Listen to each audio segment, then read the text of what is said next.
Donald Trump, perezida wa 47 wa leta zunze ubumwe za Amerika, The White House, 1600 Pennsylvania Avenue, NY, Washington DC, 20500 USA, tariki ya 3 Nyakanga 2025.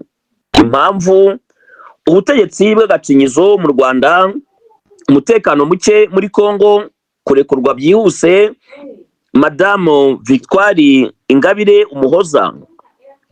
Twebwe abahagarariye amashyaka ya politike atavuga rumwe n'ubutegetsi bw'u Rwanda hamwe n'abahagarariye imiryango itegamiye kuri leta, tubagejejeho iyi baruwa mu cyubahiro tunabashimira mu gukeza ubwitange n'umuhate mwagaragaje mu gushakira icyagarura amahoro mu karere k'ibiyaga bigari bya Afurika. Tuboneyeho no kubagezaho impuruza ku biri kubera mu Rwanda mu guhungabanya ubwisanzure. Igitugu gikoreshwa mu buryo bwizweho neza ku batavuga rumwe n'ubutegetsi ni kimwe mu bitera amakimbirane n'umutekano muke mu karere k'iburasirazuba bwa Kongo. Mu gihe cy'ubuyobozi bwanyu, Leta Zunze Ubumwe za Amerika yashoboye kumvikanisha n'ijwi riranguruye kandi ryumvikana mu kuvugira abaturage barengana.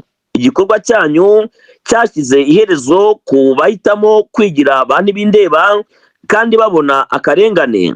Byagaragaje imizi nyayo itera amakimbirane, inashimangira uburenganzira bw'igihugu mu kugira ubwisanzure. Uyu munsi rero tuje kubitabaza kugira ngo mudushyigikire mu gikorwa cyo gusaba kurekura vuba na bwangu impirimbanyi ya demokarasi Madamu Ingabire Victoire Umuhoza. Uyu mudamu akaba ari itara ry'abaharanira demokarasi n'ubwisanzure bwimikwa mu Rwanda, kandi ibi bigakorwa mu nzira y'amahoro, kandi iki gikorwa kigakwira no mu karere kose. Kuwa 20 Kamena 2025, mu gihe yari yitabye urukiko rwamutumije gutanga amakuru mu rubanza rwa politike, yaje gutabwa muri yombi mu buryo bwo kumuhohotera kandi budasobanutse. Uko kumuhagarika byaje mu mwuka mubi wari umaze iminsi wo kumuhungeta bihoraho. Madamu Ingabire yari yarakatiwe igifungo cy'imyaka 15 ku maherere mu mwaka wa 2015, yaje kurekurwa mu 2018, ariko ashyirwaho amananiza yo gukomeza kwita mu buyobozi bwagabanyaga ubwigenge n'ubwisanzure bwe bw'ibanze. Ikigira iryo hagarikwa rye ribi cyane nuko yari asigaje ibyumweru bike cyane ngo arangize igihano bamushyiriyeho bamurenganya. Yiteguraga kubona ubwisanzure bwe bwuzuye bwari gutuma abona uko ajya kubonana n'umuryango we nyuma y'imyaka 15 y'iyicarubozo, gufungwa no guhozwaho ijisho n'ubutegetsi bw'u Rwanda. Igitugu mu Rwanda n'intambara yo muri Repubulika Demokaratike ya Kongo. Nyakubahwa Perezida, muri bamwe mu bayobozi bake cyane bavuga ari kijyana mu rwego mpuzamahanga, mwashoboye kwerekana impamvu nyazo z'intambara yo mu burasirazuba bwa Kongo, ikaba ishingiye kuri politike yo gusagarira leta ya Kongo no gusahura umutungo wayo. Warangiza ukabeshya izindi mpamvu za nyarubeshwa bikozwe n'ubutegetsi bw'u Rwanda.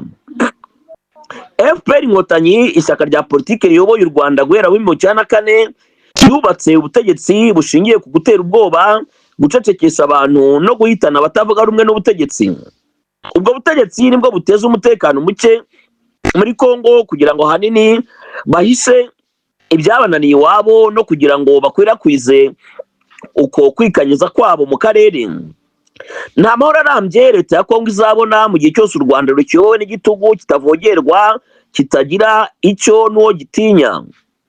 Igitugu kiri mu Rwanda gikwirakwizwa cyane kigashyigikira amakimbirane hanze y'imbibi z'u Rwanda.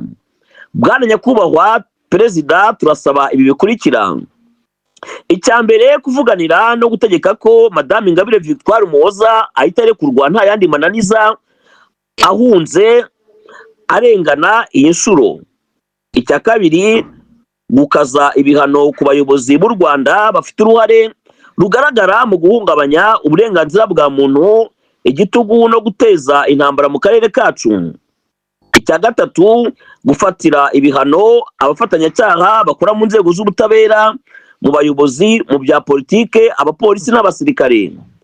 icya kane, kubwira u Rwanda ko batazongera guhabwa imfashanyo ari uko bubahirije uburenganzira bwa muntu, kurekura imfungwa za politike kandi bakanafungura urubuga rwa politike na demokarasi.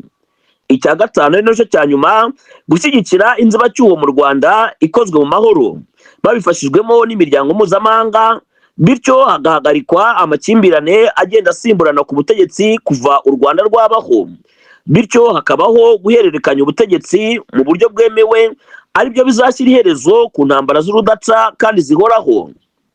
Turangije tubashimira nyakubahwa bwana perezida uburyo muzakirana ubushishozi iyi mpuruza yacu.